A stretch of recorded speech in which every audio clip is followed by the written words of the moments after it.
Sejak ditetapkan pandemi COVID-19 oleh pemerintah pada bulan Maret 2020 lalu, menampar semua sektor kehidupan yang terus terpuruk, tak terkecuali di sektor pendidikan.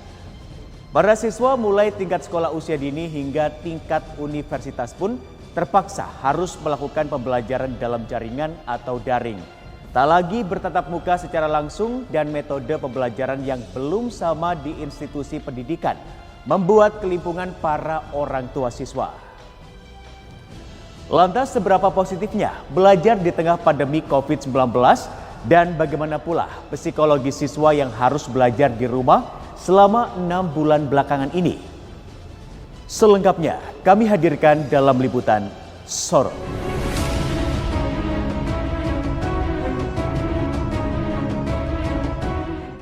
Bulan Maret 2020 menjadi awal bencana non-alam yang terjadi di Indonesia.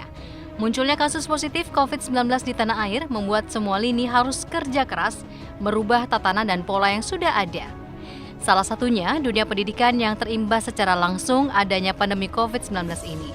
Terimbasnya dunia pendidikan ini menimpa tidak hanya institusi pendidikan formal, tapi juga non-formal. Begitu pula di Jawa Timur.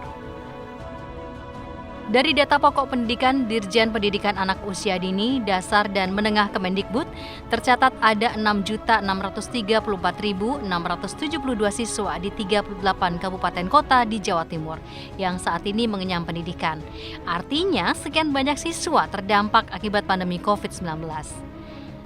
Apalagi Mendikbud Nadiem Makarim juga mengambil langkah dengan merubah tata cara belajar usia dini, SD, SMP, SMA, dan universitas dengan konsep belajar jarak jauh atau biasa disebut dalam jaringan atau daring. Kebijakan tersebut dituangkan dalam Surat Edaran SE nomor 4 tahun 2020 yang ditekan tanggal 24 Maret 2020.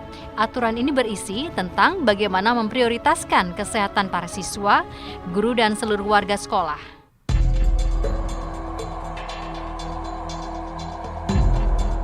Sejak diberlakukan surat edaran ini, banyak muncul pro dan kontra di kalangan masyarakat, terutama orang tua siswa dengan kebijakan diambil oleh pemerintah. Para orang tua mengeluh dengan adanya pembelajaran secara daring dari rumah. Tidak sedikit terdengar beragam keluhan, terutama masalah perangkat, kuota, dan sinyal internet yang tidak memadai. Bagi siswa yang tinggal di kota besar, akses internet mungkin tidak masalah, tapi tidak sedikit orang tua yang harus berjuang mencari biaya untuk membeli tambahan perangkat hingga pengeluaran untuk kuota, bahkan gawai yang harus dibeli.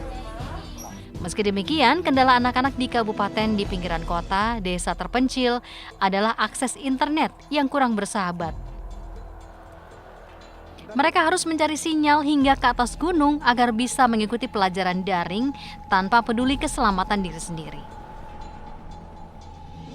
Kendala lain belajar daring adalah pemahaman materi yang kurang maksimal dan melawan rasa malas yang semakin meningkat.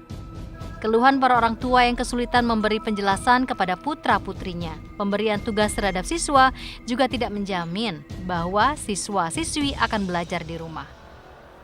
Pembelajaran daring yang dilakukan selama pandemi bagai buah si malakama.